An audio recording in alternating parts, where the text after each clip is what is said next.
Good evening. আমি Sharmistha Kundu, Sagnik কুন্ডুর parents. আমি ওকে দিয়েছিলাম এখানে ফিউচার এমএ পড়তে 2024 সালে জুলাই মাস থেকে। বিশেষ করে একটু ফিজিক্সের জন্য আমি এখানে দিয়েছিলাম। হঠাৎ করে খবর পাই জায়গাটার, তাই জন্য ওকে এখানে আমি ভর্তি করেছি। ফিজিক্স নিয়ে আমি খুবই ভুগছিলাম যে ও ঠিক মতো করতে পারছিল না। ফিজিক্সটা যতই করে নিক না কেন কিছুতেই কিছু হচ্ছিল না।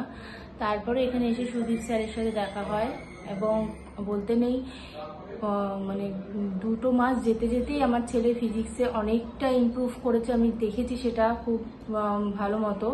আর তার সাথে ম্যাথটাও ছিল, কিন্তু সময় পাচ্ছিলাম না বলে দিতে পারছিলাম না। তাই জন্য একটু সময় বার করে আমি 2-3 মাস পরে আবার ম্যাথসের জন্য এখানে ভর্তি করে দিয়েছি।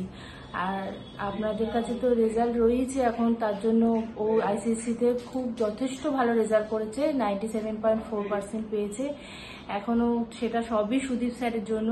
এখনো অনেকটা পথ চলা বাকি। সুদীপ স্যারের হাত ধরে আশা করছি বিগত দিনে আরও ভালো করতে পারবে। Thank you.